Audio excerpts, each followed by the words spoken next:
സൂരീസ് to cricket world cup ഏതൊരു cricket ആരാധകനെയും ഞെട്ടിച്ച ഒരു ന്യൂസ് ആയിരുന്നു അത്.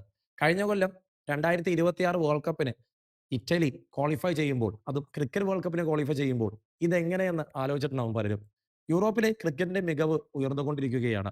ICC അങ്ങനെയുള്ള റീജിയൻസിനെ കറക്റ്റായിട്ട് കളക്ട് ചെയ്ത് ക്രിക്കറ്റിന് കുറച്ചധികം ഒരു വിസിബിലിറ്റി യൂറോപ്പിൽ ഉണ്ടാകുന്നുണ്ട്. യൂറോപ്പിൽ മാത്രമല്ല, ആഫ്രിക്കയിലും അതുപോലെ തന്നെ സൗത്ത് അമേരിക്കയിലും നോർത്ത് അമേരിക്കയിലും എല്ലാം ക്രിക്കറ്റിന്റെ വിസിബിലിറ്റി നന്നായിട്ടുണ്ട്.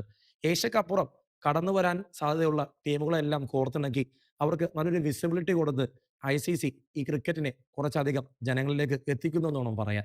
ഇറ്റലി അതുപോലെ എത്തിയൊരു ടീമാണ്. Germany, Denmark, Scotland, Ireland, Netherlands, ഇംഗ്ലണ്ടാണ് ഏറ്റവും പ്രമുഖ ടീമെന്ന് നമുക്കറിയാം. ഇംഗ്ലണ്ടിലാണ് ക്രിക്കറ്റിന്റെ ഉദയം തന്നെ. പക്ഷേ ഇംഗ്ലണ്ടിന് അപ്പുറത്തേക്ക് യൂറോപ്പിൽ നിന്നും ഒരു ടീം പോലും ക്രിക്കറ്റിലേക്ക് കൃത്യമായി കടന്നു വന്നില്ല എന്നുള്ളതാണ്. സ്കോട്ട്ലൻഡ്, അയർലൻഡ് പോലും ഇംഗ്ലണ്ടിന്റെ പാർട്ടാണ്. അതിനപ്പുറത്തേക്ക് ഒരു രാജ്യം ലോകകപ്പ് കളിക്കുന്നുണ്ടെങ്കിൽ അത് നെതർലൻഡ്സും ഇപ്പോൾ ഇറ്റലിയുമാണ്. എന്തായാലും യുവന്റസിനെയും AC മിലാനെയും ഇന്റർ മിലാനെയും അതുപോലെ തന്നെ ലോക ഫുട്ബോളിൽ 4 വേൾഡ് കപ്പുള്ള ലോക ജേതാക്കളായി നമ്മൾ ഫുട്ബോളിൽ കണ്ടുവന്ന ഇറ്റലി ക്രിക്കറ്റിലേക്ക് എത്തുമ്പോൾ ഇനി അങ്ങോട്ട് അവരുടെ വളർച്ച നമുക്ക് കാണാൻ സാധിക്കും.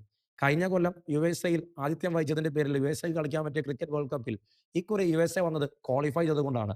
USA-ക്കൊപ്പം കാനഡയാണ് അമേരിക്കൻ റീജിയനിൽ നിന്നും ഈ കുറി വേൾഡ് കപ്പിലേക്ക് എത്തിയത്. അതുപോലെ ക്രിക്കറ്റ് ഇങ്ങനെ വളർന്നുകൊണ്ടിരിക്കുകയാണ്. T20യിലൂടെ ICCക്ക് നേടാൻ സാധിച്ചത് ക്രിക്കറ്റിന്റെ വളർച്ച തന്നെയാണ്. ഈ വിസിബിലിറ്റി കൂടട്ടെ, ക്രിക്കറ്റ് എന്ന ഈ ഒരു ഗെയിം ലോകം മൊത്തം എത്തിച്ചേരട്ടെ എന്ന് നമുക്ക് ആഗ്രഹിക്കാം.